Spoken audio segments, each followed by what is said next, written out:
What is it that truly terrifies you? Kind of terror that makes your hands sweat and your back strain. There's so many things to be afraid of that we often overlook the violent forces of our planet. Natural disasters can quickly become personal tragedies, and our introduction to true horror may come by meeting the monster that is Mother Earth. As adults, we focus so much on the dangers we've created that we forget about the deadly environmental hazards that surround us in this perilous world. It was the summer of 1970. Lee, who was 12 years old, was on vacation with his parents and two sisters. They had taken the family boat to Lake Almanor, a man-made reservoir in northeastern California. Being the third largest reservoir in the area, it was and remains a prime location for boating, water skiing, and fishing. The family had been staying at the lake for 2 weeks, and everyone was enjoying their time away. Lee never wanted to go home. He spent his days water skiing and fishing, which was his paradise. On the last day, Lee got in as many camping activities as he could, knowing they would be packing up in the morning and heading home. After a day of exhausting entertainment, Lee assisted his father in beaching the boat for the night. "We'll put it back on the trailer tomorrow morning, first thing. Now let's get some dinner," his father said after securing the boat. The two of them walked back to their campsite and joined the rest of the family for their last meal at the lake. Lee finished his meal and decided to lie down on a blanket to enjoy the calming glow of the stars. As he scanned the sky, he realized the stars were hidden behind a thick layer of cloud cover. He then felt a chill as the temperature dropped and the wind began to build. The weather continued to intensify, so the family began frantically packing up what wasn't needed for the night. They loaded the car with everything but the tent, while it began to pour rain and the wind continued to rise. After tending to camp, Lee's father grabbed him and calmly said, "Come on, we gotta go check on the boat." Lee followed his father down to the water to find the intense wind was causing white-capped waves to form on the lake's surface.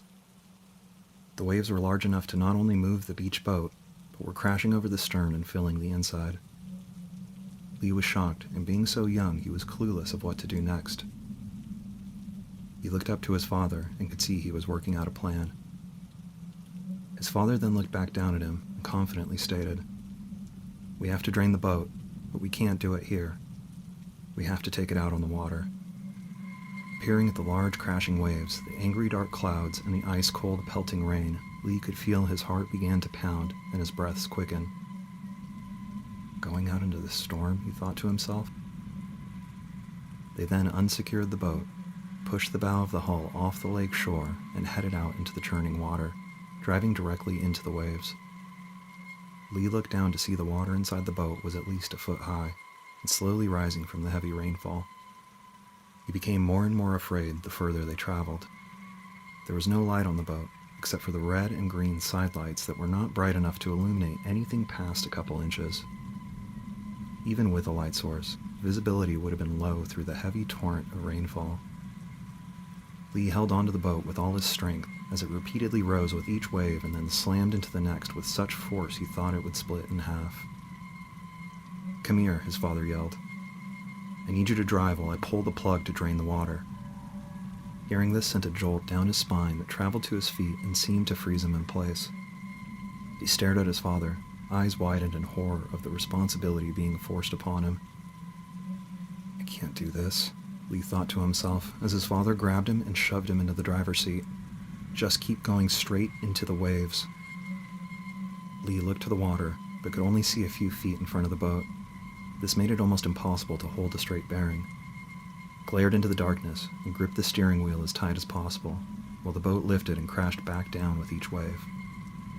For a moment, he was so focused on driving, he had forgotten his father was at the stern of the boat.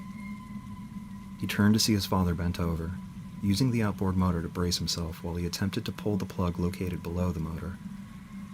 Lee thought of how easy it would be for his dad to be launched from the boat into the violent, rough tide.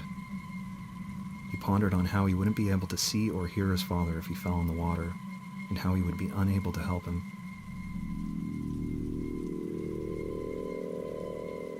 "Then I'd be alone," he whispered, adding to his dread. While possible nightmarish scenarios played through his head, he strived to concentrate on continuing straight into the waves. Still unable to see ahead and battling against the waves, he turned to check on his father again and saw he was struggling with the plug. Each time the boat would crash into a wave, his father would lose his grip on the plug or would look to almost fall off the back of the boat. This made Lee so stressed and alarmed his muscles were beginning to cramp from clenching his whole body. He brought his attention back to the sheer darkness ahead, couldn't help but imagine them smashing into a group of rocks or an anchored boat.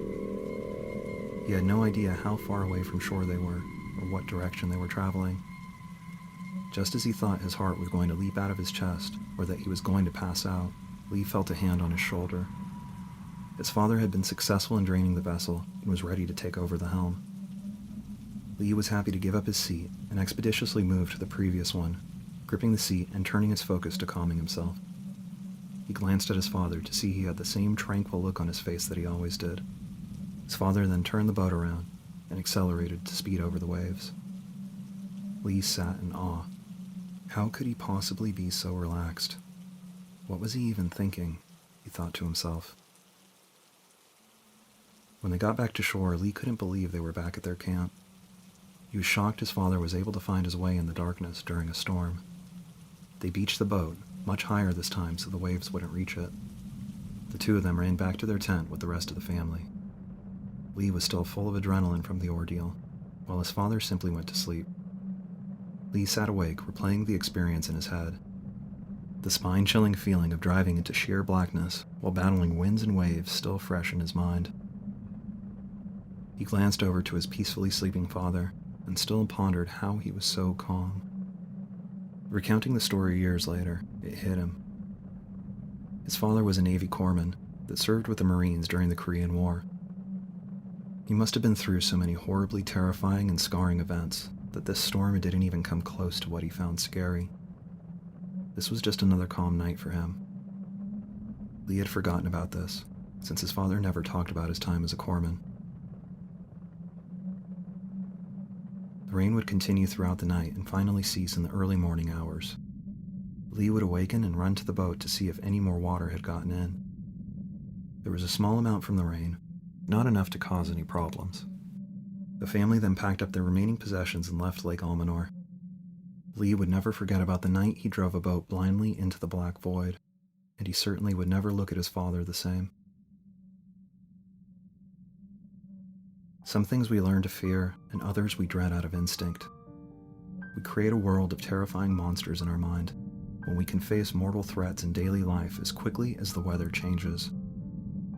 The earth is an unforgiving place, where faint hearts die a cold death in the depths of the abyss.